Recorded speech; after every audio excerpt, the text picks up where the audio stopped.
سمجھدار وہ ہے جو موت کی تیاری کر کے اپنی قبر کا سامان خود تیار کرتا ہے، اسے نیک اعمال سے بھر دیتا ہے اور اسے جنت کے باغوں میں سے ایک باغ بنا لیتا ہے۔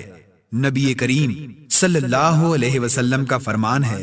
جو شخص کثرت سے موت کو یاد کرتا ہے اس کی قبر نیکیوں سے بھر جاتی ہے، کیونکہ موت کو کثرت سے یاد کرنے کی وجہ سے اسے یہ یقین ہو جاتا ہے کہ موت شام سے پہلے یا صبح سے پہلے آ سکتی ہے، چنانچہ وہ نیک اعمال کرنے میں جلدی کرتا ہے تاکہ وقت آنے سے پہلے پہلے وہ زیادہ سے زیادہ نیک عمل کر سکے۔ یہ ہیں عمر بن عاص رضی اللہ عنہ، جو ایک مردے کو دفن ہوتا دیکھتے ہیں تو جلدی سے مسجد جاتے ہیں اور 2 رکعت نماز ادا کرتے ہیں۔ پوچھا جاتا ہے کہ آپ نے ایسا کیوں کیا؟ فرماتے ہیں کہ جب میں نے قبرستان کو دیکھا تو مجھے اللہ تعالیٰ کا یہ فرمان یاد آ گیا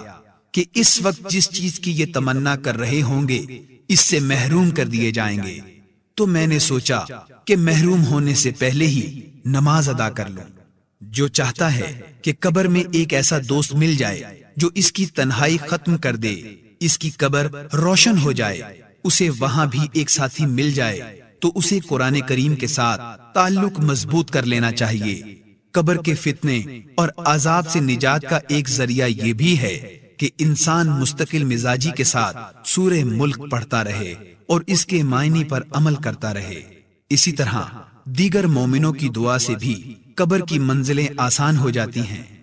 جب رسول اللہ صلی اللہ علیہ وسلم کسی مردے کو دفنا کر فارغ ہو جاتے تو اس کی قبر پر کھڑے ہو کر فرماتے،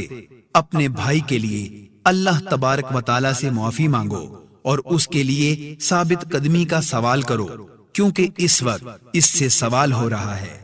اگر آپ عذاب قبر سے اپنے آپ کو محفوظ کرنا چاہتے ہیں تو ہر نماز میں مستقل مزاجی کے ساتھ عذاب قبر کے فتنے سے پناہ مانگتے رہیں، جیسا کہ رسول اللہ صلی اللہ علیہ وسلم مانگا کرتے تھے۔ آپ صلی اللہ علیہ وسلم ہر نماز میں یہ دعا کرتے تھے،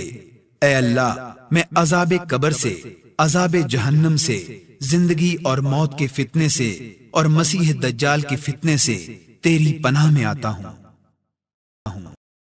سبسکرائب کیجئے ہمارے چینل اور دبائیے بیل کا آئیکن تاکہ آپ کو ریگولر نوٹیفیکیشن اپڈیٹس مل سکے۔